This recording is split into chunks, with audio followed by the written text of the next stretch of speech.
Post graduate work permit को लेकर Canada ने अभी अभी नई गाइडलाइंस डिक्लेयर की हुई है। सो नए रूल्स के हिसाब से अब 5 मेजर ऑक्यूपेशन हैं, 5 मेजर फील्ड है, जो कि सीआईपी यानी कि क्लासिफिकेशन ऑफ इंस्ट्रक्शनल प्रोग्राम्स 2021 की एक लिस्ट के हिसाब से कनाडा ने 966 प्रोग्राम्स ऐसे हैं या ऑक्यूपेशन आप कह सकते हैं, फील्ड आप कह सकते हैं, जिनको आइडेंटिफाई किया है। पीआर की अपॉर्चुनिटी कनाडा दे रहा है, उसमें कोई बदलाव आया है ये पीजीडब्ल्यूपी के रूल्स के चेंजेस में या फिर बाकी सारे चेंजेस में?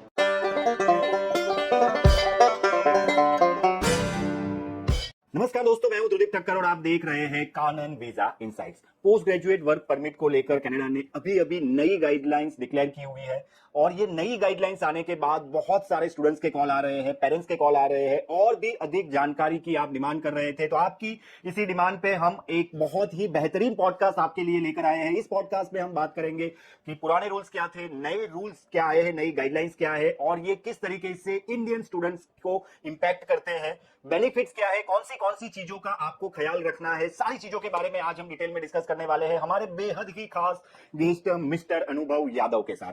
अनुभव सर की अगर हम बात करते हैं तो पिछले कई सालों से वो इन डेप्थ रिसर्च कर रहे हैं कैनेडियन एजुकेशन सिस्टम पे, कैनेडियन पॉलिटिक्स पे, कैनेडियन इकोनॉमिक्स से। खुद कनाडा में उन्होंने स्टडी किया हुआ है और आज वो हमारे साथ डिस्कस करेंगे कि पोस्ट ग्रेजुएट वर्क परमिट को लेकर जो नए रूल्स है वो किस तरीके से आपकी लाइफ को बदल सकते हैं। खासतौर पे अगर आप कनाडा स्टडी करना चाहते हैं तो ये रूल्स आपको पता होने ही चाहिए। तो सर बहुत बहुत स्वागत है आपका हमारे इस बेहद ही खास पॉडकास्ट में। जब से सर ये रूल्स आया है तब से बहुत सारी इंफॉर्मेशन इंटरनेट पे अवेलेबल है, बहुत सारी रील्स बन रही है, बहुत सारे यूट्यूब वीडियोस भी हमने देखे हैं, लेकिन फिर भी क्योंकि आपको इस फील्ड में बहुत ज्यादा एक्सपीरियंस है, बहुत ज्यादा आपने इन डेप्थ रिसर्च किया हुआ है, तो हम आपसे ये जानना चाहते हैं कि पहले तो ये रूल्स क्या है, पुराने रूल्स क्या थे और ये इंडियन स्टूडेंट जो कनाडा स्टडी करना चाहता है उसको किस तरीके से इंपैक्ट कर सकते हैं। Thank you so much Dhrudeep sir, first of all for having me on this wonderful show. And आपका जो इंट्रोडक्शन है मेरे बारे में हमेशा ही मुझे प्रेशर में डालता है and I will try to live up to that pressure. See first of all Canada के जो रूल्स चेंज हैं in this year 2024 last quarter में हम लोग, अब हमें शायद ये सरप्राइज होता है कि कनाडा से जुड़े कुछ भी अगर स्टडी परमिट या फिर वर्क परमिट के रूल्स हैं, अगर उसमें कोई भी चेंजेस आए हैं तो स्पेशली सिंस लास्ट ईयर और सो, पिछले साल अक्टूबर नवंबर और स्पेशली कहें तो इस साल के जनवरी से बहुत मेजर चंक में कनाडा ने रूल्स चेंज किए हैं। तो सबसे रिसेंट वाला चेंज है जो कि 4 अक्टूबर को ही उन्होंने अनाउंस किया, हमारे यहाँ मिडनाइट हो चुका था तब इंडिया में, and that was related to selection of particular fields. और ये एक्सपेक्टेड था सर ये वाला चेंज, क्योंकि लास्ट मंथ 18 सितंबर को उन्होंने एक बहुत मेजर चेंज इंट्रोड्यूस किया था कि अगर पोस्ट ग्रेजुएशन वर्क परमिट यानी कि पीजीडब्ल्यूपी के लिए अगर किसी स्टूडेंट को एलिजिबल होना है तो उसके लिए अब से उसको लैंग्वेज प्रोफिशिएंसी के प्रोग्राम्स हैं, सेल्फी पे, पीटी है, आईएलटीएस है या फिर फ्रेंच के प्रोग्राम्स हैं, वो टेस्ट उनको अपीयर करने पड़ेंगे। और अगर मास्टर्स किया है किन्हीं स्टूडेंट्स ने तो वो किन कंडीशंस में एलिजिबल होंगे पीजीडब्ल्यूपी के लिए, किस कंडीशन में उनके स्पाउसेस को कनाडा वो बुला सकेंगे एसओडब्ल्यूपी कैटेगरी के ऊपर, स्पाउस ओपन वर्क परमिट के ऊपर। तो ये कुछ एक चेंजेस थे जिसका एक्सटेंशन जो 18 सितंबर के चेंजेस थे उसका एक्सटेंशन हमने अब 4 अक्टूबर को देखा है। वी वर एक्सपेक्टिंग समवेयर कि ये 15 टू 22 अक्टूबर के बीच में चेंजेस अनाउंस होने चाहिए। For the first time Canada ने थोड़ी जल्दबाजी की है अपने चेंजेस अनाउंस करने में, और the current influx of international students, और उसमें 38% अगर एक ही कंट्री के हैं, पिछले साल 8,05,000 एक्टिव इंटरनेशनल स्टूडेंट्स थे, उसमें से 3,28,000 सिर्फ इंडिया के बच्चे हैं। तो आप एस्टिमेट कर सकते हैं कि ये 38 भी नहीं 40% से भी थोड़ा ज्यादा नंबर है। आउट ऑफ 195 कंट्रीज अगर एक ही कंट्री के स्टूडेंट्स इतनी ज्यादा संख्या में है तो there is something that the host country's government is going to do. Okay, and in order to safeguard the interests of the local Canadians who were probably complaining कि यार अब बाहर की कंट्री से जो स्टूडेंट्स आ रहे हैं, स्टूडेंट्स के फॉर्म में लॉन्ग टर्म लेबर आ रहा है, वो कहीं ना कहीं हर एक फील्ड में एंटर हो रहा है और उसको अब ना थोड़ा रिफाइन करने की, थोड़ा नैरो डाउन करने की, थोड़ा वेल डिफाइंड करने की जरूरत है। सो नए रूल्स के हिसाब से अब 5 मेजर ऑक्यूपेशन हैं, 5 मेजर फील्ड है, जो कि सीआईपी यानी कि क्लासिफिकेशन ऑफ इंस्ट्रक्शनल प्रोग्राम्स 2021 की एक लिस्ट के हिसाब से कनाडा ने 966 प्रोग्राम्स ऐसे हैं या ऑक्यूपेशंस आप कह सकते हैं या फील्ड आप कह सकते हैं जिनको आइडेंटिफाई किया है। तो उन 5 मेजर फील्ड्स में एग्रीकल्चर आता है, एग्रीकल्चर एंड एग्री फूड आता है, हेल्थ केयर आता है, तीसरा field science technology engineering and mathematics जिसको स्टेम भी बोला जाता है, यूएस में काफी प्रचलित है ये टर्म। उसके बाद ट्रेड आता है और ट्रांसपोर्ट आता है। सो ट्रेड में आप मोटा मोटा मान सकते हैं कि जितने भी स्किल ओरिएंटेड प्रोफेशन हैं, जैसे कि हीटिंग, रेफ्रिजरेशन, एयर कंडीशनिंग है, वेल्डिंग है, प्लम्बिंग है, फिटर वाले जॉब्स हैं, इस किस्म के जो स्किल बेस्ड जॉब्स हैं जो कि कनाडा के एनओसी नेशनल ऑक्यूपेशन क्लासिफिकेशन में आते हैं, टीयर 1, टीयर 2, टीयर 3 लेवल के जॉब्स, उन प्रोफेशंस को ही अब से मान्यता मिलेगी। इसमें यह भी है कि ये लागू पड़ता है जो कि स्टूडेंट्स कॉलेज से पास आउट हो रहे हैं। कनाडा का एजुकेशन सिस्टम से 2 लेवल्स में बटा हुआ है, यूनिवर्सिटीज और colleges. So universities typically offer bachelors, masters and doctoral programmes, whereas colleges can offer wide range of programmes जो कि स्किल ओरिएंटेड प्रोग्राम्स भी है, सच एज डिप्लोमा है, advance diploma, post graduate diploma जिसको ग्रेजुएट सर्टिफिकेट भी बोलते हैं। काफी कॉलेजेस ऐसे हैं जो कि बैचलर्स प्रोग्राम भी ऑफर करते हैं, स्पेशली ओंटारियो और ब्रिटिश कोलंबिया के प्रोविंस में। सो स्पेशली अगर यूनिवर्सिटी की हम बात करें तो बैचलर, मास्टर और डॉक्टोरल, ये 3 कैटेगरी के स्टूडेंट्स अगर यूनिवर्सिटी से पास आउट हो रहे हैं तो उन तीनों कैटेगरी को इम्यूनिटी मिला हुआ है। ये तीनों कैटेगरीज को ये रूल्स लागू नहीं पड़ेंगे। और एक मेजर चेंज है जो कि लैंग्वेज प्रोफिशिएंसी के बारे में, जिसके बारे में अपन आगे अब बात करेंगे। तो सबसे पहले हम ये लैंग्वेज प्रोफिशिएंसी वाला चेंज हम जान लेते हैं कि वो क्या है। जो CLB 5 है, CLB 7 रखा गया है जी। तो उसमें ये बेनिफिट होता है कि अगर आप कॉलेज से पढ़ाई करते हैं तो आपको CLB 5 तक ही करना है, लेकिन अगर आप यूनिवर्सिटी से करते हैं तो आपको CLB 7 चाहिए। तो बहुत सारे दर्शकों को ये भी नहीं पता हो कि ये CLB क्या है और CLB 5 का मतलब क्या होता है, CLB 7 का मतलब क्या होता है, तो वो सबसे पहले हम क्लैरिफाई करते हैं। CLB sir stands for Canadian language benchmark, Benchmark, okay. और उसके अंदर कुछ एक इंग्लिश प्रोफिशिएंसी और फ्रेंच प्रोफिशिएंसी के एग्जाम्स है। As you and probably all of us know that French happens to be the second official language of Canada. So इसके अंदर उन्होंने कुछ एक एग्जाम्स हैं जिनको मान्यता दी हुई है, जिसमें सेल्पिप एक एग्जाम है, Canadian English language proficiency index program, ऐसा कुछ नाम है उसका। उसके अलावा PT कोर है और IELTS जनरल है। सो जितने भी स्टूडेंट्स कॉलेज से पास आउट हो रहे हैं, टिपिकली कॉलेज से diploma, advance diploma, PG diploma, bachelors, हम मान के चलें ये 4 मेजर प्रोग्राम्स हैं। जितने भी स्टूडेंट्स ये 4 कैटेगरी से कॉलेज में से पास आउट हो रहे हैं और 1 नवंबर या उसके बाद जो कि PGWP यानी कि वर्क परमिट के लिए अप्लाई करने वाले हैं, अब से उनको ये एग्जाम देना पड़ेगा CLB के अंतर्गत। मोस्टली इंडियन स्टूडेंट्स IELTS या PT ऑप्ट करेंगे। इवन सेल्पिप अगर स्ट्रक्चर वाइज आप देखें सर तो रिलेटिवली आसान एग्जाम है। हमारे और आपके दर्शकों के लिए खास हम बताना चाहें, इतना डिफिकल्ट एग्जाम नहीं है। They may just go through with an online demo and they will get to know कि CLP is not that tough, और कनाडा में काफी प्रचलित एग्जाम है। सो ये एग्जाम्स उनको देने होंगे, जिसमें CLB लेवल 5 का मतलब है सर उनको IELTS मोटा मोटा 5 बैंड लेके आने IELTS जनरल में। ओके। सो जितने स्टूडेंट्स अभी कनाडा हैं उन्होंने at some point IELTS academic दिया होगा, अब IELTS जनरल ट्रेनिंग उनको देना है, वो इवेंचुअली PR के स्टेट पे भी उनको देना पड़ता है। ओके। सो उन्होंने वहाँ जाकर रिसर्च किया होगा स्टूडेंट्स ने, या जाने से पहले ही उनको पता होगा कि IELTS academic is far more difficult than IELTS general training. Okay. So IELTS general में अगर 5 बैंड लाना है ना, इसका मतलब IELTS एकेडमिक में कुछ मेहनत नहीं है इसके सामने। ओके। आई गेस सिर्फ रीडिंग में 4 बैंड्स होना चाहिए, बाकी listening, reading and speaking should have 5 bands, which is a cake walk for all the students. So एक बहुत मेजर नहीं कहूंगा, बहुत माइनर सा एक फॉर्मेलिटी है जो कि कनाडा ने इंट्रोड्यूस किया है। और जो स्टूडेंट्स यूनिवर्सिटी से पास आउट हो रहे हैं, जो बैचलर्स, मास्टर्स या फिर डॉक्टोरल या यूनिवर्सिटी में भी PG डिप्लोमा या डिप्लोमा लेवल का प्रोग्राम करके पास हो रहे हैं, इवन उनको भी CLB 7 का स्कोर चाहिए होगा। And CLB 7 means IELTS general में ईच 6 लाना है। तो ये दोनों ही अगर हम मान के चलते हैं तो इतना डिफिकल्ट नहीं होगा ये लैंग्वेज प्रोफिशिएंसी को लेकर, चाहे हम कॉलेज की बात कर ले चाहे हम यूनिवर्सिटी की बात कर ले, क्योंकि यहाँ से भी अगर आपने यूनिवर्सिटी में एडमिशन लिया है तो डेफिनेटली आपने एकेडमिक में बहुत अच्छा स्कोर किया है, तब जाकर ही आप यूनिवर्सिटी में एडमिशन ले पाएंगे। बिल्कुल। तो ये लैंग्वेज प्रोफिशिएंसी की जो रिक्वायरमेंट है वो तो एक फॉर्मेलिटी जैसी हो जाएगी। सवाल जो आ रहे हैं वो ज्यादातर सवाल आ रहे हैं इन डिमांड ऑक्यूपेशंस को लेकर, और उसमें भी अगर हम बात करें तो जो यूनिवर्सिटी में है स्टूडेंट उनको तो ये लागू नहीं होगा, जो बैचलर्स डिग्री कर रहे हैं या मास्टर्स डिग्री कर रहे हैं। तो ये सिर्फ और सिर्फ PG डिप्लोमा के लिए ही या फिर हम बात करें डिप्लोमा, एडवांस डिप्लोमा के लिए ये रूल्स लागू हो रहे हैं इन डिमांड ये प्रोग्राम्स की जो हम बात कर रहे हैं। तो आपको नहीं लगता है, मुझे मतलब ये फील होता है कि ये पहले से और भी आसान हो चुका है। मतलब अगर मुझे हॉस्पिटैलिटी में जाना है, फिल्म मेकिंग में जाना है, तो डेफिनेटली मैं यूनिवर्सिटी में चला जाऊंगा और उसके बाद मुझे पोस्ट ग्रेजुएट वर्क परमिट मिल जाएगी, तो उससे मुझे कोई दिक्कत नहीं है अगर मैं बैचलर्स या मास्टर्स करने के लिए जा रहा हूं। लेकिन अगर मुझे PG डिप्लोमा प्रोग्राम करना है, जो कि ज्यादातर स्किल बेस्ड ही रहते हैं, तो वहां पे मुझे अगर मेरा प्रोग्राम वो 966 में नहीं आ रहा है, तो यहां से ही जब मैं इंडिया से ही जा रहा हूं तब क्लैरिटी मेरे पास बहुत ही अच्छी तरीके से मिल जा रही है। लेकिन बात सर यहां पे ये आती है कि एक और जहां पे कनाडा को ज्यादा से ज्यादा इमिग्रेंट्स चाहिए, क्योंकि इमिग्रेशन प्लान में तो उन्होंने कोई चेंज नहीं किया है, बिल्कुल, और ज्यादा स्किल टैलेंट उन्हें चाहिए, और उसके सामने ये जो कुछ रिस्ट्रिक्शन आ रहे हैं, तो मीडिया में कुछ इस तरीके से हाईलाइट किया जा रहा है कि अभी कनाडा को स्टूडेंट की जरूरत नहीं है। तो ये कितना सही है और कितना गलत है? सर मीडिया में तो बहुत कुछ हाईलाइट होता है और जितना हाईलाइट हो उतना कम है। But students who are studying in Canada at ground level, you get to see different visuals every single day. एक वेटर की पोस्ट के लिए इतने स्टूडेंट्स अप्लाई कर रहे हैं, और वो सच भी है, वो गलत नहीं है। और ये हुआ क्यों है सर? क्योंकि पोस्ट कोविड 2020 के बाद का जो एक एरा था ना, उसके बाद बहुत ह्यूज चंक में बच्चे हैं जो इंडिया ही नहीं सारी कंट्रीज से कनाडा पहुंचे हैं। और with Canada what happened is, एक पॉइंट के बाद उस कंट्री का मार्केटिंग इतना ज्यादा हो चुका था कि बाकी सारी कंट्रीज एकदम बैकड्रॉप में चले गए। किसी को दिखाई नहीं कि US, UK जैसे ऑप्शंस हैं, जर्मनी या फ्रांस जैसे ऑप्शंस हैं, न्यूजीलैंड, सिंगापुर जैसे ऑप्शंस हैं, और कुछ हद तक वो कंट्रीज भी जिम्मेदार है, उन्होंने खुद को इतना प्रमोट भी नहीं किया, उतने पेडेस्टल पे नहीं आए वो लोग। And that is where probably country like US एक इन सबका यूनिवर्सल सेटअप मान के चल सकते हो। बाकी सारी कंट्रीज का कैपेसिटी एक तरफ और US का कैपेसिटी एक तरफ, right? So Canada was working on that tight रोप कि कभी ना कभी ये सिचुएशन शायद आने वाली थी कि इतने ज्यादा स्टूडेंट्स को अब मैनेज करना थोड़ा एक इक्वेशन उनका बैठ नहीं रहा था। And that is where it is true that Canada wants immigrants, but immigrants का आगे ना सर एक एडजेक्टिव जुड़ गया है, क्वालिटी इमिग्रेंट्स। अब उनको ऐसे लोग चाहिए जो आए, स्किल्ड लेबर कैटेगरी में लॉन्ग टर्म जो नीड है कनाडा की, उसमें खुद को आइडेंटिफाई कर सके और कुछ ऐसा कंट्रीब्यूट कर सके जिसकी कनाडा की इकोनॉमी को जरूरत है। सो जो जेनेरिक फील्ड्स हैं ना, जैसे टिपिकल क्लरिकल जॉब्स वाले जो है, लाइब्रेरियन वाली पोस्ट है, बिजनेस मैनेजर है, ये धीमे धीमे धीमे थोड़ा कम होगा। ओके। और ये जो फेज है ना सर, ये भी टेम्पररी है, just like all other immigration cycles that we have witness for Canada. क्योंकि हमने कनाडा को उस फेज में देखा जब स्टूडेंट पार्टनर्स प्रोग्राम एसपीपी चला करता था। यस। उसके बाद से अब तक इतने इतने चेंजेस आ चुके हैं कि सर उसका मतलब डॉजियर बन सकता है, इतने चेंजेस हैं ये। Okay. Correct. So with the recent changes, Canada wants immigrants, but it wants quality immigrants.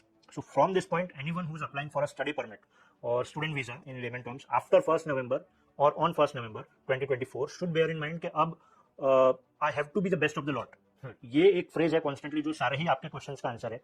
You have to be best of the lot.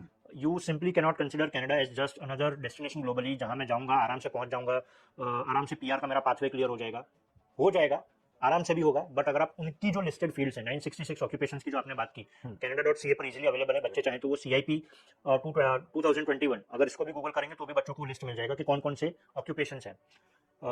काफ़ी कॉलेजेस हैं सर जिनके ईमेल्स आने स्टार्ट हुए हैं, जिसमें वो अपने प्रोग्राम्स को भी रिस्ट्रक्चर कर रहे हैं, रिवाइज कर रहे हैं, ताकि वो इन कैटेगरीज में फॉल कर सकें। राइट। क्योंकि ये जो रूल्स हैं ये यूनिवर्सिटी के स्टूडेंट्स को लागू नहीं होंगे। यूनिवर्सिटी का स्टूडेंट इन 5 के अलावा किसी भी फील्ड में से पढ़ेगा। आपने हॉस्पिटैलिटी बताया, मीडिया स्टडीज बताया, कुलिनरी मैनेजमेंट जैसे प्रोग्राम्स बताए, बिजनेस एडमिनिस्ट्रेशन जैसे प्रोग्राम्स बताए।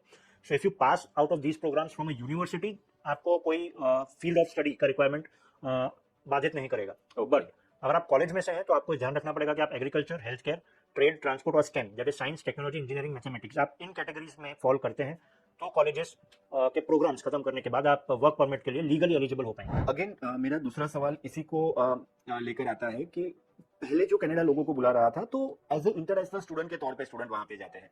कहीं ना कहीं ये जितने भी चेंजेस है उसके बाद अभी लग रहा है कि वो पोटेंशियल पीआर को ही बुलाना चाहता है कि आप यहाँ पे आइए, यहाँ की जो इन डिमांड स्किल है उसी में आपको पढ़ाई करनी है, उसी में अगर पढ़ाई की हुई है तो उन्हें वर्क परमिट में भी ज्यादा दिक्कत नहीं आएगी, और वर्क परमिट में दिक्कत नहीं आएगी तो डेफिनेटली पीआर में भी उन्हें दिक्कत नहीं आएगी। तो इंडिया से ही एज ए इंटरनेशनल स्टूडेंट के तौर पे ना जाते हुए आप एज ए पोटेंशियल पीआर के तौर पे जा रहे हो, ये कहना सही रहेगा या नहीं रहेगा? To an extent yes sir. 50% मतलब कनाडा ही आपका रास्ता, आपकी राह आसान कर रहा है। वो आपको ऐसे ही प्रोग्राम्स में बुला रहा है जो कि इवेंचुअली, जैसा आप इक्वेशन समझा रहे हैं, कि लॉन्ग रन में आप पीआर के लिए, उससे पहले वर्क परमिट के लिए एलिजिबल हो पाएंगे। So you will be choosing programs जो अब आपको क्वालिफाई करेंगे, आपको रियल सेंस में क्रेडेंशियल प्रदान करेंगे। और sorry to use this term, but कोई टॉम डिक हैरी कैटेगरी के प्रोग्राम से अब बच्चा पास आउट नहीं होगा, उन्हीं प्रोग्राम्स में होगा जिसकी रिक्वायरमेंट है। So it is weighing quality against quantity, and certainly when you way quality against quantity, numbers will go down. ये एक शॉक एब्जॉर्ब करने का फेज है हम सबके लिए। शायद 2 इंटेक 3 इंटेक ये फेज आएगा, और ये भी मैं अश्योर करूँ स्टूडेंट्स को सर, ये कोई लास्ट सेट ऑफ चेंजेस नहीं है, इसके बाद भी चेंजेस होंगे। क्योंकि जब 22 जनवरी अर्लियर दिस ईयर बहुत major set of changes Canada ने इंट्रोड्यूस किए थे, हमने जब इन हाउस डॉक्यूमेंट बनाया था वो 5 से 6 पेज का डॉक्यूमेंट बना था, वो भी सिर्फ समरी थी उसकी। करेक्ट। सो वो जो चेंजेस थे उसमें कई दफा उन्होंने कहा था कि और इसमें टाइम एंड अगेन अलग अलग फेजेस में अमेंडमेंट्स आते रहेंगे। सो अभी भी साल के 3 महीने हैं और चेंजेस आ सकते हैं। सो स्टूडेंट्स को ये चेंजेस से घबराने की जरूरत नहीं है। चेंज मैनेजमेंट वाला फेज है, जब भी कोई चेंज आता है यूजुअली हमारा साइकी है, हम उसको रेजिस्ट करते हैं। सो रेजिस्ट करने से अच्छा ये सत्य है जिसको एक्सेप्ट करना है कि अब हर कोई नहीं पहुंचेगा, बट हाँ जो पहुंचेगा वो एक अश्योर्ड सेंस में अच्छे प्रोग्राम में, अच्छी इंस्टीट्यूशन में पहुंचेगा, ऐसे क्रेडेंशियल से पास आउट होगा जिसकी वैल्यू सही में बहुत ज्यादा होगी। पहले भी थी, ऐसा नहीं है, बट अब रियल सेंस में ऐसा होगा कि उनके लिए कंपटीशन बहुत एलिमिनेट हो जाएगा सर। ओके। जो लोअर स्ट्रेटा का कंपटीशन था, जो पार्ट टाइम और फुल टाइम जॉब्स में काफी कंपटीशन दे रहा था उनको, चाहे या अनचाहे तौर पर, वो अब बहुत ज्यादा एलिमिनेट हो जाने वाला है। कहीं ना कहीं ऐसा लग रहा है कि कनाडा यूएस की राह पे चल रहा है, वहां पे भी स्टेम और नॉन स्टेम प्रोग्राम होते हैं, उसके हिसाब से आपको ओपीटी दी जाती है। तो कहीं ना कहीं कनाडा भी उस राह पे चलने की कोशिश कर रहा है कि जो हाई डिमांड प्रोग्राम है स्टेम है, उसमें तो हालांकि अभी हेल्थ केयर और ट्रेड, ट्रांसपोर्टेशन, एग्रीकल्चर को भी इंक्लूड किया गया है। लेकिन यूएस में तो आज भी आप स्टैम्प पे ही जाते हो, तभी आपको 3 साल की ओपीटी मिलती है। जी जी। तो कनाडा का भी कुछ ऐसा ही प्लान है? काफी हद तक सर कनाडा को उस राह पे चलना भी पड़ेगा, because given the dynamics and changes that you are witnessing in the global workforce currently, Canada US का इमीडिएट नेबर है, और कोई पहली दफा नहीं है कि यूएस की चीज को ही वो इमिटेट कर रहे हैं। They have been doing it historically, and there is a reason. अगर आप यूएस जैसे कंट्री के नेबर हो और आप उनको इमिटेट करते हो तो आप उसके पॉजिटिव्स भी देखते हो। ओके। यूएस आज की तारीख में $28 ट्रिलियन की इकोनॉमी है सर, और 2050 तक भी वो अपनी टॉप पोजीशन से शायद ही लेने वाली है रियल सेंस में, क्योंकि चाइना जैसे कंट्री का भी ग्रोथ अब स्टैग्नेट होने लगा है। राइट। सो मेजर कंपटीशन अगर सॉरी थोड़ा इधर जा रहा हूँ, बट यूएस के लिए चाइना और इंडिया मेजर कंपटीशन है, बट स्टिल टिल 2050 सुबह का ये डेटा है, US still sits comfortably at the top. So ऐसे कंट्री को एमिग्रेट करने में, उनकी पॉलिसीज को फॉलो करने में कुछ गलत नहीं है. And Absolutely. Canada will certainly see the benefits of it, students will certainly see the benefits of it. एक फनल जैसा है सर, जहाँ ऊपर से एक समय बहुत बच्चे हैं, अब थोड़ा नैरो डाउन होगा, लेकिन वो फनल धीमे धीमे अब एक बहुत फिल्टर्ड प्रोडक्ट को प्रोड्यूस करेगा. तो सर सवाल ये है कि अभी जो स्टूडेंट जिसने रिसेंटली 12th कंप्लीट किया हुआ है और वो कनाडा जाना चाहता है, तो उसे कौन सी चीजों का ख्याल रखना चाहिए? सर जिस तरह से जो स्टूडेंट्स फिलहाल कानन के थ्रू कनाडा में है, या जो स्टूडेंट्स अभी रिसेंटली काउंसलिंग लेकर गए हैं, स्पेशली वो स्टूडेंट्स जो है कनाडा में, उनको एक साइकिल पता होगा कि जब वो फर्स्ट टाइम हमारे यहाँ सेमिनार के या काउंसलिंग के लिए आते हैं, उस स्टेज से लेकर जब वो प्री डिपार्चर सेमिनार अटेंड करते हैं, हमेशा हमारा तवज्जो, हमारी जोर एक चीज पर होती है कि उनको सॉफ्ट स्किल्स भी डेवलप करनी है in addition to their hard skills. Because in a country like Canada or USA, it is not only your course that will make you sellable, but it is also your additional skills that make you marketable in the marketplace. So अगर मैंने recently science, commerce, arts, मैंने किसी भी field से complete किया है, additionally अगर मैं एक अच्छी रिसर्च कर सकता हूँ, एक अच्छा ड्राफ्ट अगर मैं कर सकता हूँ, अगर मेरे पास ये क्वालिटीज़ हैं, तो सर्टेनली मेरे पास एक स्कोप है. और भले मैंने 12th पास किया, but I have to think like a graduate. India में जिसने ग्रेजुएशन कंप्लीट किया है 21-22 साल के बच्चे की तरह, एट 17 और 18 you have to think 3 to 4 years well in advance के कौन सी स्किल्स हैं जो आज नहीं, बट आने वाले 5 साल में डिमांड में होगी. क्या वो AI है, क्या वो ML है, अगर कंप्यूटर्स की हम बात करें, अगर हम मैकेनिकल इलेक्ट्रिकल की बात करें, तो ऑटोमेशन अब कितना है, रोबोटिक्स अब कितना है, एनर्जी सिस्टम्स के ऊपर कनाडा जैसी कंट्री में कितना इन्वेस्टमेंट है. हम जिस कंट्री में जा रहे हैं वहाँ उस इंडस्ट्री की रिक्वायरमेंट है. हमें ये नहीं सोचना कि मेरे पास जो स्किल है मैं वो जाके उस कंट्री को या इंडस्ट्री को दूंगा. हमें ये देखना क्या उधर डिमांड है, तो उधर जिस चीज़ की डिमांड है मुझे थोड़ा अपना कोर्स ऑल्टर करके वो चीज़ डेवलप करनी पड़ेगी. एक बेसिक सा आपको अगर फीडबैक बताएं, थोड़ा अनफॉर्चुनेट है, बट काफ़ी स्टूडेंट्स का फीडबैक आता है. हम कानन की बात नहीं कर रहे, ओवरऑल इंटरनेशनल स्टूडेंट्स की बात कर रहे हैं, जहाँ कॉलेजेस और यूनिवर्सिटीज़ कहते हैं कि स्टूडेंट्स अपना 5 लाइन का इंट्रोडक्शन भी इंग्लिश में नहीं दे पाते हैं. I have a few friends in Canada who now have started working with banks and even other IPOs and BPOs, and they tell कि अब जो रिसेंट टाइम में स्टूडेंट्स आ रहे हैं, वो अपनी मदर टंग में भी शायद बात करने में थोड़ा असहज महसूस करते हैं, इतना क्लियरली नहीं बोल पाते. So communication skills sir certainly it sits eight the top, और इसको कोई AI कभी रिप्लेस नहीं कर पाएगा. राइट, आपकी कम्युनिकेशन स्किल्स जितनी अच्छी है, आपकी राइटिंग स्किल्स जितनी अच्छी है, आप कनाडा जा रहे हो तो आप एटलीस्ट फ्रेंच का A1 लेवल, जो बहुत फंडामेंटल लेवल है, A1 लेवल आप सीख के जाएं. आप अगर मैकेनिकल इंजीनियरिंग की फील्ड में है फॉर एग्जांपल, तो जो बेसिक ड्राफ्टिंग या कैड कैम जैसे सर्टिफिकेशन के कोर्सेस हैं, भरमार है. इंडिया के सारे शहरों में ऐसे कोर्सेज की भरमार है. गवर्नमेंट बहुत सारे ऐसे कोर्सेज है, IT अपस्किलिंग के लिए गवर्नमेंट बहुत कोर्सेज है जो प्रोवाइड करती है, और वो जेन्युइन कोर्सेज हैं. गूगल की तरफ से सर बहुत सारे फ्री कोर्सेज अवेलेबल है. अपग्रेड अन अकेडमी के ऊपर कम प्राइस में काफ़ी कोर्सेज अवेलेबल हैं. ये स्पेशली जो हम एडिशनल कोर्सेज की बात कर रहे हैं, ये मैं इंजीनियरिंग, ये स्टेम फील्ड के बच्चों के लिए ज़्यादा बोल रहा हूँ, क्योंकि इस फील्ड में कंपटीशन थोड़ा ज़्यादा है, क्योंकि स्पेसिफिक्स है कनाडा के पॉइंट ऑफ व्यू से. क्योंकि बिजनेस और ये जो आर्ट्स वाले प्रोग्राम थे, इसका तो अब इनफ्लो वैसे ही थोड़ा थोड़ा घटने लगेगा. So you will have lots of students in future, specially in the next 2 years will be going into STEM category of programmes. So अगर मैं भी सिर्फ इलेक्ट्रिकल इंजीनियरिंग का डिप्लोमा इंडिया से लेकर जा रहा हूँ, और मेरे साथ ऐसे 600 बच्चे हैं जो मेरे ही शहर से या मेरी ही कंसल्टेंसी से जा रहे हैं, जिनके पास इलेक्ट्रिकल, मैकेनिकल, सिविल या IT का डिप्लोमा है, तो मेरे पास एडिशनल स्किल क्या है जो मुझे इनसे अलग बनाएगी. सो उस चीज़ का सर कोई ऑल्टरनेट नहीं है, उसका कोई तोड़ नहीं है. मैं उसके लिए जाके कभी ब्लेम नहीं कर सकता कि कनाडा ने रातों रात पॉलिसी चेंज कर दी. जब मैं 2025 में या 26 में पहुंचूंगा, मुझे पता था कि कनाडा 2024 से ही पॉलिसी चेंज कर रहा है. और वो इसलिए कर रहा है क्योंकि उनको अब जिस तरह के लोग चाहिए ना, वो उस डायरेक्शन की पॉलिसी बना रहे हैं. Rather than everyone who comes to Canada is welcome, वो पॉलिसी अब हिस्ट्री हो गई. और वो कनाडा के लिए नहीं सर, वो हर किसी के लिए. ऑस्ट्रेलिया में चेंजेस हैं, UK में चेंजेस है, even a country like Denmark has gone through a lot of changes, country like Germany is introducing some changes. So countries are going to introduce these changes, and students will have to upscale themselves with certain additional skills, and communication skills are certainly sits at the top. लेकिन मान लीजिए कि ये तो आपने बात कर ली stem programme के बारे में, अगर मैंने 12th कॉमर्स किया हुआ है, तो मेरे पास कौन से ऑप्शंस रहेंगे अगर मुझे कनाडा जाना है? सर कॉमर्स के बाद सर्टेनली जो हम 5 फील्ड्स डिस्कस कर चुके हैं, उसमें अनफॉर्चुनेटली कॉमर्स या आर्ट्स या फाइन आर्ट्स के इतने ज़्यादा मतलब ना के बराबर ही ऑप्शंस हैं. ओके, इसको मिक्स किया गया है, तो फाइनेंशियल एनालिटिक्स या फाइनेंशियल मैथमेटिक्स, ऐसे 2 ही प्रोग्राम्स हैं जो 966 प्रोग्राम्स की लिस्ट में निकल के आए हैं. तो या तो एनालिटिक्स साइड मुझे अपनी स्किल डेवलप करनी पड़ेगी, या फिर बैचलर्स मुझे यूनिवर्सिटी में जाना पड़ेगा. यस, उसमें भी मीडिया स्टडीज या मीडिया अकाउंट इस तरह के जो प्रोग्राम्स हैं, मुझे फिर वो पढ़ने पड़ेंगे. और इंडिया से ऐसे स्टूडेंट्स को अपना जो स्टैटिस्टिकल एबिलिटी है, अपना जो अकाउंटिंग एबिलिटी है, अकाउंट्स के जो रिसेंट सॉफ्टवेयर्स हैं, ग्लोबली एक्सेप्टेड सॉफ्टवेयर जिनके ऊपर दुनिया काम कर रही है, उसका एटलीस्ट फंडामेंटल नॉलेज लेके वहाँ जाएं. उसका अपस्किलिंग वहाँ जाके हो सकता है, बट बिल्कुल जीरो नॉलेज के साथ वहाँ पहुँचना सर, वो आज की तारीख में एक्सेप्टेबल नहीं होगा. तो अगेन कोई भी दूसरे भी स्टूडेंट है जो ये कैटेगरी में नहीं आते, 966 कैटेगरी में नहीं आते, लेकिन मुझे इसी फील्ड में जाना है, तो बैचलर्स का ऑप्शन मेरे पास रहेगा? बिल्कुल रहेगा सर, और उसमें कोई चेंज नहीं है? नहीं, बैचलर्स, मास्टर्स और PhD स्टूडेंट्स को फील्ड ऑफ स्टडी, ये जो 966 प्रोग्राम्स हैं ना, उनको इसकी कोई बंदिश नहीं है, उनकी कोई लिमिटेशन है. तो मतलब मैं किसी और कंट्री में अगर प्लान कर रहा हूँ, चाहे मैं US में कर रहा हूँ, UK में कर रहा हूँ, जर्मनी में कर रहा हूँ, तो वहाँ पे भी मुझे बैचलर्स ही करना पड़ेगा. सिर्फ कनाडा ही एक ऐसा कंट्री था जो मुझे ये ऑप्शंस दे रहा था कि आप डिप्लोमा, एडवांस डिप्लोमा भी कर सकते हो. तो अभी बैचलर्स का ऑप्शन तो मेरे पास स्टिल रहेगा, और उससे मुझे मतलब ये पोस्ट ग्रेजुएट वर्क परमिट में कोई भी चेंज मेरा नहीं होने वाला. सेम अगर मैं मास्टर्स करता हूँ तब भी ये रूल सेम, सारे फील्ड्स ओपन है मास्टर्स के लिए। मास्टर्स के लिए भी सारे फील्ड्स ओपन है। बस मास्टर्स वालों को जो इक्वेशन है ना, थोड़ा वो एसओडब्ल्यूपी, क्योंकि मास्टर्स के लिए जो बच्चा जा रहा है यूजुअली 24-25 प्लस होता है या 30 के रेंज में होता है। सो इनमें से काफी स्टूडेंट्स ऐसे हैं जो मैरिड होते हैं, सो वो ये सोचते हैं कि हम जा रहे हैं तो 3-4-6 महीने के बाद अपने स्पाउस को एसओडब्ल्यूपी कैटेगरी में बुला लें, तो उसके लिए कुछ एक चुनिंदा फील्ड्स है, उसके लिए उनको कम से कम 2 साल का मास्टर्स करना पड़ेगा। बाकी अगर स्टूडेंट मास्टर्स के लिए जा रहा है और 1 साल का भी प्रोग्राम कर रहा है तो भी वो 3 साल की वर्क परमिट के लिए एलिजिबल है, वो आज भी है। अच्छा, आज भी है? हाँ। लेकिन 1 नवंबर के बाद हाँ, वो थोड़ा इक्वेशन चेंज होने वाले हैं। ओके, एटलीस्ट वो हाँ, तो उस पे भी हम बात 16 करेंगे कि जैसे कि पहले रूल्स आया था उसमें कहा था कि 1 साल का मास्टर करेंगे और आपको 3 साल की वर्क परमिट मिल जाएगी जी। लेकिन उसके बाद जो 1 नवंबर से रूल्स चेंज हुआ है मास्टर्स के लिए, वो क्या है? सर वो जो चेंज हुआ है ना ड्यूरेशन में, वो मोस्टली एसओडब्ल्यूपी कैटेगरी के लिए है। ओके, कि अगर कनाडा में एप्लीकेंट 2 साल का मास्टर्स कर रहा है तो ही वो अपने अपने स्पाउस को एसओडब्ल्यूपी के ऊपर बुला पाएगा। ओके, और उसमें भी सारे ही मास्टर्स के स्टूडेंट्स एलिजिबल नहीं है। कुछ एक प्रोफेशंस जिसके लिए सभी भी आने के प्रोसेस में, स्पेशली मैनेजरियल या प्रोफेशनल कैटेगरी के ऑक्यूपेशन में आप आते हो, ओके, तो ही आप अपने स्पाउस को एसओडब्ल्यूपी कैटेगरी में कनाडा में इनवाइट कर सकते हो। तो सर ये तो हम बात कर रहे हैं जो स्टूडेंट अभी जाने वाले हैं। अभी हम बात कर ले जो स्टूडेंट वहां पे ऑलरेडी जा चुके हैं, जो ऑलरेडी वहां पे पहुंच चुके हैं, उनको ये रूल्स से क्या लेना देना है?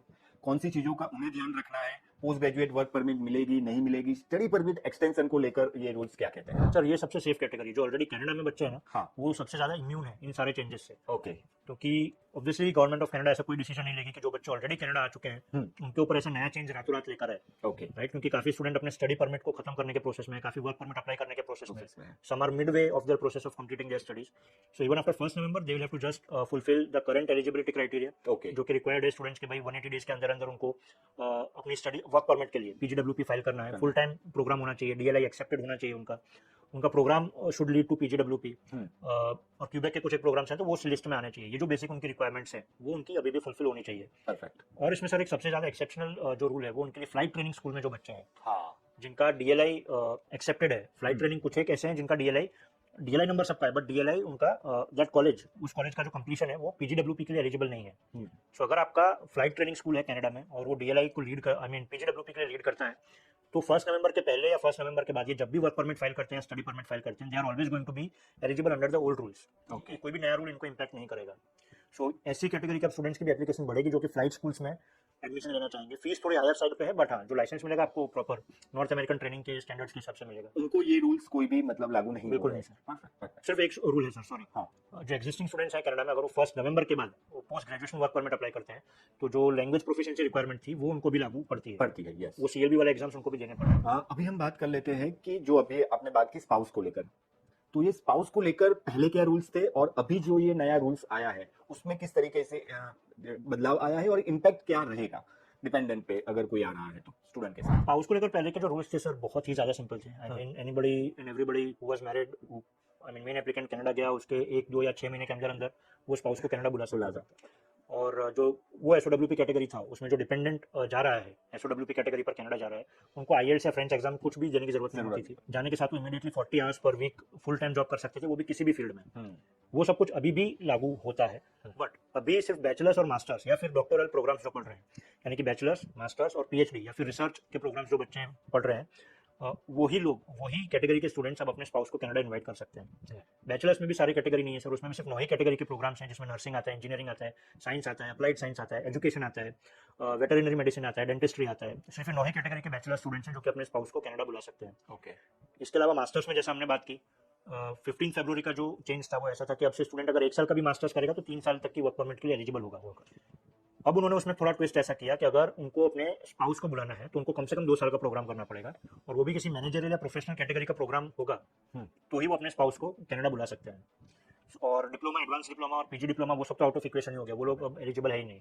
उनके केस में स्पाउस को पैरेलली स्टूडेंट वीजा के लिए फाइल करना पड़े तो शायद वो हो सकता है। स्पाउस जो डिपेंडेंट वीजा पे जो आ रहे हैं उनको ये जो कैटेगरी जो नई आई है उनके लिए कोई मतलब इम्पैक्ट होगा? ये नई कैटेगरी 966 कैटेगरीज है या उस पे कोई इम्पैक्ट नहीं होगा? सर्टेनली नहीं सर, क्योंकि जो हमने देखा बैचलर्स, मास्टर्स और पीएचडी वाले स्टूडेंट्स हैं उनके लिए अभी भी फील्ड ऑफ स्टडी का रिक्वायरमेंट नहीं है, उनके लिए कोई भी ऐसा सर्कल नहीं बना।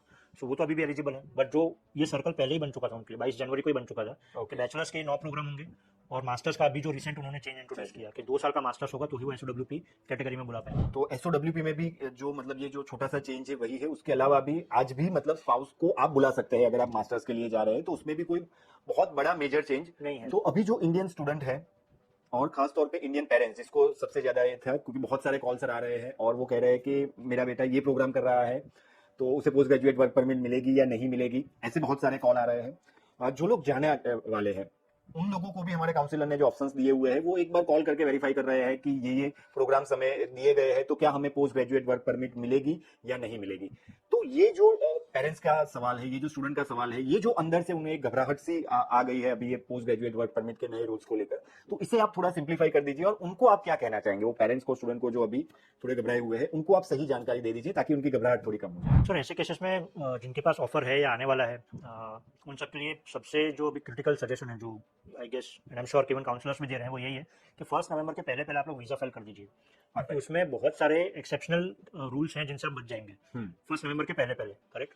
और अगर उसके बाद किसी कंडीशन में अनफॉर्चुनेटली वीजा फाइल होती है, क्योंकि जनवरी इंटेक के तो जितने भी हैं सर वो मोस्टली 1 नवंबर तक वीजा फाइल कर ही देने वाले। कुछ एक तो मेन इंटेक के स्टूडेंट्स भी होंगे जो 1 नवंबर के पहले वीजा फाइल कर देंगे। तो उसके बाद अगर किसी कारणवश आपकी वीजा फाइल होती है तो मेक श्योर करें कि आप ये जो 966 प्रोग्राम्स हैं इसमें से बेस्ट पॉसिबल परम्यूटेशन कॉम्बिनेशन किया जाए। तो मेरे लिए कौन सा प्रोग्राम सूटेबल है।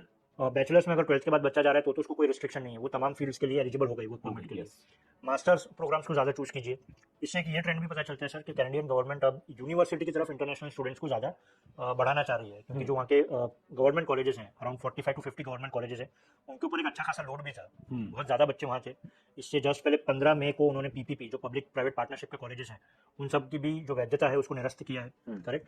सो 1 by 1 ये हमको समझना होगा कि कॉलेजेस की तरफ से जो स्ट्रक्चर है, जो क्राउड है, उसको यूनिवर्सिटी की तरफ लाया जा रहा है to ensure that international students also get access to the best possible educational standards that Canada already has in place. So in students और पेरेंट्स के लिए आप बैचलर्स और मास्टर्स का ऑप्शन आराम से चूज कर सकते हैं, कोई इशू नहीं है।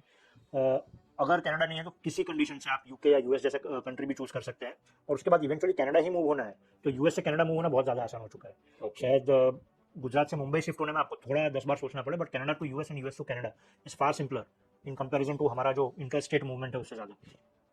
सो these students are certainly going to be safe, but practically अगर बात करें, अगर कोई रोजी पिक्चर नहीं दिखाना है तो हाँ सर्टेनली कुछ फील्ड्स ऐसे हैं, कुछ एक प्रोग्राम कैटेगरीज ऐसी हैं जो अब अपने लिए इतनी अवेलेबल नहीं है। जैसे बैचलर्स का एक हम इजी ऑप्शन ढूंढते थे तो डिप्लोमा या एडवांस डिप्लोमा ढूंढ लेते थे, बट अगर स्टूडेंट ने आर्ट्स किया है, कॉमर्स किया और उसको वहाँ पर डिप्लोमा ही करना था तो वो हाँ प्रैक्टिकली वो ऑफ द रडार अब है अपने लिए, तो वो उन्हें थोड़ा ध्यान रखना पड़ेगा। ऑल्टरनेट कंट्री चूज कर सकते हैं सर, ऑल्टरनेट प्रोग्राम या इंस्टीट्यूशन, ऑल्टरनेट कंट्री भी चूज कर ले तो वहां पे भी मुझे 4 साल का बैचलर्स करना है, यहाँ पे भी मुझे 4 साल का बैचलर्स करना है। सिर्फ यूके में आपको 1 साल का बेनिफिट मिल जाता है कि वहां पे 3 साल का ही आपको बैचलर्स रहेगा, लेकिन फिर भी 2 साल का ऑप्शन जो कनाडा अब तक दे रहा था वो किसी और कंट्री में, मतलब जो मेन कंट्रीज है उसमें तो हमें मिल ही नहीं रहा है। तो फिर भी मतलब अगर हम कनाडा चूज करते हैं, क्योंकि जो पीआर की अपॉर्चुनिटी है तो उस पर भी मैं बात करना चाहूंगा, जब हम ये बाकी सारी कंट्रीज की बात कर रहे हैं, जो पीआर की अपॉर्चुनिटी कनाडा दे रहा है उसमें कोई बदलाव आया है ये पीजीडब्ल्यूपी के रूल्स के चेंजेस में या फिर बाकी सारे चेंजेस में? Not at all sir, not at all, क्योंकि डेली इतना न्यूज हम देखते हैं, इतना आईटीएस, इतना इन्विटेशन टू अप्लाई आया होता है। Yes. हम आज सुबह का भी एक न्यूज है, शायद 1633 लोगों को ओंटारियो से इन्विटेशन टू अप्लाई मिला है। सो पीआर में कोई चेंजेस नहीं है। जो 2024 से लेकर 26 की उनकी पॉलिसी थी, करीब 15 या पौने 15 लाख लोगों को जो पीआर देने का जो प्लान था उसमें वो नंबर्स को उन्होंने नहीं छेड़ा है, राइट। वो नंबर्स में वो सिर्फ ये चाह रहे हैं कि अगर इंटरनेशनल स्टूडेंट्स ट्रांजिट कर रहे हैं पीआर के स्टेज पे, पिछले साल जो टोटल परमानेंट रेजिडेंट्स बने कनाडा में उसका 64% हिस्सा सिर्फ इंटरनेशनल स्टूडेंट्स का था। सो अब ये 64% से शायद उसको घटा के 60 या 55% पे लाना चाह रहे होंगे, बट वो जो नंबर होगा ना वो क्वालिटी नंबर होगा जिसको कनाडा इंश्योर करना चाहता है। और क्वालिटी प्रोग्राम्स हैं, क्वालिटी इंस्टीट्यूशंस हैं, वो अभी भी अवेलेबल है। कॉलेजेस की तरफ से अभी भी रिवाइज प्रोग्राम्स की लिस्ट आ रही है। आज काफ़ी कॉलेजेस के ईमेल्स भी हैं जिसमें धीमे धीमे कॉलेजेस अपने प्रोग्राम्स के स्ट्रक्चर में प्लस माइनस करके उन्हीं प्रोग्राम्स को, चाहे वो डिप्लोमा प्रोग्राम्स है, बट उनको ऐसे स्टूडेंट्स के लिए भी एलिजिबल बनाएंगे जो कि 5 मेजर कैटेगरीज में नहीं आते थे। सो हेल्थ केयर के लिए तो बहुत सारे प्रोग्राम्स अभी जो लिस्ट है उसमें अवेलेबल है। 1-2 कैटेगरी, इनफैक्ट 3 कैटेगरी जो काफी सरप्राइजिंग रही, एक रहा एग्रीकल्चर, फिर ट्रेड और तीसरा रहा ट्रांसपोर्टेशन।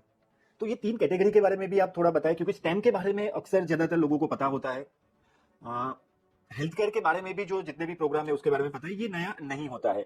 और ये यूएस में भी देखा जाए तो स्टेम और नॉन स्टेम प्रोग्राम्स रहते थे, लेकिन ये जो एग्रीकल्चर के जो कुछ प्रोग्राम आए हैं, ट्रेड के, ट्रांसपोर्टेशन के प्रोग्राम आए हैं, तो आप खुद कनाडा में आपने पढ़ाई की हुई है, इतने सालों से आप रिसर्च कर रहे हैं, तो ये कितनी डिमांड रहती है और ये फील्ड कौन से स्टूडेंट को सिलेक्ट करनी चाहिए? सर एग्रीकल्चर और एग्री फूड जो उन्होंने एक मेजर कैटेगरी रखी है, उसमें फूड प्रोडक्शन से जुड़े हुए, फूड ट्रांसपोर्ट से जुड़े हुए भी काफ़ी प्रोग्राम्स हैं, एनिमल हस्बेंड्री से जुड़े हुए काफ़ी प्रोग्राम्स हैं। सो अब इस प्रोग्राम, इस कैटेगरी के इंट्रोडक्शन से हम ये मान सकते हैं कि एग्रीकल्चरल प्रोडक्शन की तरफ जो आने वाले कुछ साल हैं, यानी कि गवर्नमेंट का सर्टेनली प्लान है, तभी उन्होंने ये चीज़ इंट्रोड्यूस की। अब एग्रीकल्चरल प्रोडक्शन है, एग्रीकल्चरल जो एक्सपोर्ट है प्रोबेबली इवन कनाडा का, उसकी तरफ गवर्नमेंट का काफ़ी ज़्यादा ध्यान जाने वाला है। और उसके लिए लोकल जो उनको लेबर चाहिए, लोकल जो उनको मैन पावर चाहिए, वो इतनी संख्या में अवेलेबल नहीं मिल रहा है। And that is the reason they have introduce this category. क्योंकि प्रीवियसली भी कनाडा में क्वालिटी एग्रीकल्चर के प्रोग्राम्स थे, सस्कैचुअन, अल्बर्टा जैसे प्रोविंसेस में बहुत अच्छे प्रोग्राम्स हैं, नोवा स्कोशिया जैसी प्रोविंस में बहुत अच्छे प्रोग्राम्स हैं एग्रीकल्चर के, बट स्टूडेंट्स इतना ऑप्ट नहीं कर रहे थे। तो यहाँ जितने भी स्टूडेंट्स ने बीएससी किया है, स्पेशली केमिस्ट्री है, माइक्रोबायोलॉजी है, एनवायरमेंटल स्टडीज वाले जो स्टूडेंट्स हैं, बायोटेक वाले स्टूडेंट्स हैं, इनके लिए एग्रीकल्चर में बहुत ज़्यादा स्कोप अब ओपन हो जाएगा। तो ये वो स्टूडेंट्स हैं जिनको फील्ड ऑफ स्टडी की रिक्वायरमेंट में एक हेल्प मिलेगा, क्योंकि यूजुअली बीएससी के स्टूडेंट्स जो इंडिया से हैं, बीएससी एमएससी वाले, उनको हमेशा थोड़ी दिक्कत आती थी, कनाडा में इतने ऑप्शंस नहीं है, तो उन्हीं के लिए सबसे ज़्यादा ऑप्शंस कैटेगोरिकली अवेलेबल हो जाएंगे। ट्रेड और ट्रांसपोर्ट में, ट्रेड हमने जैसा देखा, जो टेक्निकली साउंड स्किल्स है वो सब ट्रेड्स में अब से फॉल करेंगी। वेल्डिंग एंड फैब्रिकेशन टेक्नीशियन जैसा प्रोग्राम, जिसको हम इंडिया में ना के बराबर मानते हैं, कनाडा में one of the highest paying jobs है सर। हीटिंग, रेफ्रिजरेशन और एयर जो एचवीएसी कैटेगरी है, वो हाईएस्ट पेइंग कैटेगरी है। सो इस तरह के जो प्रोग्राम्स हैं, ट्रांसपोर्ट, लॉजिस्टिक्स, सो हम मान सकते हैं कि कहीं ना कहीं agricultural production, food production, supply chain से जुड़ी हुई जो चीज़ है ना, डिस्ट्रीब्यूशन से जुड़ी जो इकोनॉमी है, आने वाले समय में कनाडा उसमें अच्छा खासा इन्वेस्ट प्रोबेबली करने वाला है। तो ये प्रोग्राम अगर स्टूडेंट्स सिलेक्ट करके जाती है तो फ्यूचर के लिए, जैसे कि हम अक्सर ये कहते थे, हमने कानन वीजा इनसाइट्स में भी कई बार कहा है कि अगर आप कंस्ट्रक्शन रिलेटेड फील्ड में जा रहे हैं, क्योंकि बहुत सारे नए घर वो बना रहे हैं, तो in same way in future agriculture को लेकर भी ऐसी कोई बहुत बड़ी अपॉर्चुनिटी आ सकती है, आने वाली है, बिल्कुल। सो वैसे तो सर बहुत सारे सवाल हैं, लेकिन समय की सीमा को लेकर मैं आखिरी सवाल आपसे पूछना चाहता हूँ, वो है पीआर को लेकर। अगर जितने भी स्टूडेंट हैं जो कनाडा को सिलेक्ट कर रहे हैं, उनका कंसर्न रहता है पीआर, तो पीआर मुझे जल्द से जल्द कनाडा में करना है, तो मेरी अभी क्या स्ट्रेटजी होनी चाहिए? Sir, choice of programs, choice of institution, and as we discuss previously somewhere during the break, choice of province भी इंपॉर्टेंट रोल प्ले करेगा। कनाडा में पीआर के शायद 50 से ज़्यादा ऐसे कैटेगरी के प्रोग्राम्स आज भी चल रहे हैं जो कि इतने फेमस नहीं है, इतने पॉपुलर नहीं है। जैसे कि आरएनआईपी करके प्रोग्राम है, वो बहुत ज़्यादा प्रचलित है, बट प्रचलित होते हुए भी काफ़ी स्टूडेंट्स हैं जो उसको ऑप्ट नहीं करते हैं। वहाँ जाकर वो बाकी जो मेजर कैटेगरी के पीआर प्रोग्राम्स ऑप्शंस हैं, वो उनकी तरफ थोड़ा अट्रैक्ट हो जाते हैं। आज की तारीख में सर्टेनली ओंटारियो या ब्रिटिश कोलंबिया जैसे प्रोविंसेस में पीआर लेने का मतलब है इजीली 4, 4.5, 5 साल तक का वक्त लग सकता है। On the contrary, if you select a province like Saskatchewan और Manitoba, you can get your PR done within 12 to 18 months और इवन लेसर टाइम। अल्बर्टा जैसे प्रोविंस में भी आप 12 से 24 महीने के अंदर आपको आपका पीआर का स्टेटस मिल सकता है। और आज की तारीख में Alberta is a hot cake, it is selling like anything. Cost of living बाकी प्रोविंसेस के कंपैरिजन में काफ़ी कम है, प्रोग्राम्स बहुत अच्छे अवेलेबल है, quality of life, quality of standard, जो लिविंग स्टैंडर्ड है वो बहुत अच्छा है, अर्निंग अपॉर्चुनिटीज बहुत अच्छी है। सो पीआर के लिए काफ़ी हद तक कनाडा ने ही सिंप्लीफाई कर दिया कि भाई ये कैटेगरी के प्रोग्राम्स में आओगे तो वर्क परमिट के लिए एलिजिबल हो जाओगे। तो वही कैटेगरी के प्रोग्राम्स अब हमको चूज करने हैं। डिप्लोमा अगर मैं लूँ, कॉमर्स या आर्ट्स में लूँ और कॉलेज में जाऊँ, तो इसका मतलब वो वर्क परमिट के लिए एलिजिबल नहीं होगा और फिर पीआर भी आउट ऑफ इक्वेशन हो जाएगा। सो मैं ऐसे प्रोग्राम्स चूज करूँ जो कि गवर्नमेंट ने ही लिस्ट करके दिए हैं मुझे, तो पीआर इवेंचुअली गवर्नमेंट ही अलॉट करने वाली है, करेक्ट। तो अगर मैं उन्हीं के लिस्टेड प्रोग्राम्स को अध्ययन करके चलूँ तो लॉन्ग रन में सर्टेनली पीआर में बेनिफिट मिल सकता है। एंड इसका एक और भी हम मिक्स कर सकते हैं इसको, जो आपने स्किल्स की बात की थी थोड़ी देर पहले, कैसी कौन सी एडिशनल स्किल्स हैं जो बच्चे सीख कर जाएं, क्योंकि वो एडिशनल स्किल्स आपको जॉब लेने में मदद करेंगे। और जितनी जल्दी आपका जॉब लगेगा, जितना कन्वीनियंटली आप 1 साल तक एटलीस्ट या 6 महीने कुछ प्रोविंसेस में आप एक फील्ड में जॉब कर रहे हो, उतनी ही ज़्यादा आपके चांसेस बढ़ जाएंगे पीआर अप्लाई करने के। तो अटलांटिक प्रोविंसेस आज भी पीआर के लिए बहुत ईजी है सर, सस्कैचुअन, मैनिटोबा, अल्बर्टा बहुत ईजी है, यूकॉन जैसा प्रोविंस भी बहुत ईजी है, उनका भी एक अलग प्रोग्राम है, बट थोड़े चैलेंजेस हैं यूकॉन में रहने के, इसलिए हम हर किसी को सजेस्ट नहीं करते। But even with provinces like British Columbia and Alberta और even Ontario for that matter, you have programmes like RNIP available, जो कि जल्दी पीआर दिलाने में हेल्प करते हैं। मेजर सिटीज़ में नहीं है, छोटे सिटीज़ में है, बट हाँ उसके सामने कॉम्पिटिशन भी उतना कम है, तो चांसेस ज़्यादा है कि स्टूडेंट्स का पीआर हो सकता है। अगेन सर, आखिरी सवाल था वैसे तो ये, लेकिन उसी में से एक और सवाल मेरे दिमाग में आ रहा है। जैसे अभी अभी आपने बात की थी फ्रेंच को लेकर, तो what is the importance of the French language, और आपने जैसे कहा कि एटलीस्ट A1 लेवल इंडिया से ही करके जाए तो बेनिफिट रहेगा, तो फ्रेंच और पीआर का कनेक्शन क्या है, और ये एक स्ट्रेटजी का हिस्सा होना चाहिए या नहीं? होना तो चाहिए सर, बट प्रैक्टिकली मुझे नहीं पता कितने इंडियन स्टूडेंट्स हैं जो कि फ्रेंच लैंग्वेज करना चाहते हैं। है सर्टेनली एक प्रोपोर्शन है इंडिया में जो कि डेडिकेटेडली फ्रेंच करना चाह रहा है। पौंडीचेरी जैसा हमारे पास यूटी है जो कि फ्रेंच वहाँ फर्स्ट लैंग्वेज के तौर पे मानी जाती है। सो फ्रेंच आपकी स्ट्रेटजी में बिल्कुल शामिल होना चाहिए अगर आप क्यूबेक जैसे प्रोविंस में सेटल होना चाह रहे हो। कॉस्ट ऑफ लिविंग टोरंटो के सामने ऑलमोस्ट 50% से भी कम है। Quality standard, quality of life, standard of living काफ़ी बेटर है। अगर आप बाकी प्रोविंसेस में भी जा रहे हो और इवेंचुअली आप गवर्नमेंट जॉब में जाना चाह रहे हो तो आपको फ्रेंच लैंग्वेज आनी ही चाहिए, ठीक है, उसकी प्रोफिशिएंसी आपको प्रूव करनी पड़ेगी। सो फिर ऑप्टिंग फॉर गवर्नमेंट जॉब्स जो कि बहुत सेफ, सिक्योर और हाई पेइंग कैटेगरी है कनाडा में, तो फ्रेंच आपकी स्ट्रेटेजी का हिस्सा होना चाहिए। और फ्रेंच का TEF और TCF जैसे एग्जाम्स हैं लोकली, जो कि NCLC CLB की तरह फ्रेंच में NCLC कैटेगरी होता है, सो उसमें भी लेवल 7 उनको आई गेस हासिल करना होता है। तो अगर स्टूडेंट्स वो लेके आते हैं तो पीआर में उनको एडिशनल पॉइंट्स भी मिलते हैं, इवन इफ वो क्यूबेक के बाहर किसी और प्रोविंस में कर रहे हैं तो भी। और फ्रैंकोफोन कम्युनिटी करके कुछ पीआर पाथवेज भी स्टार्ट हुए हैं, तो हाँ। उसमें भी स्टूडेंट को बेनिफिट मिल जाएगा। मिल सकता है मोस्टली ये अगर हम हाँ इंडिया के बाहर के बच्चों की बात करें तो हाँ। ऐसे कंट्रीज जहाँ फ्रेंच बोली जाती है। इंडिया के लिए अभी ऐसा कोई बेनिफिट फ्रैंकोफोन में अभी उन्हें नहीं मिल सकता। आई गेस अगर पौंडीचेरी के बच्चे हैं सर तो हाँ, तो certain. So thank you very much sir for spending your most valuable time with us।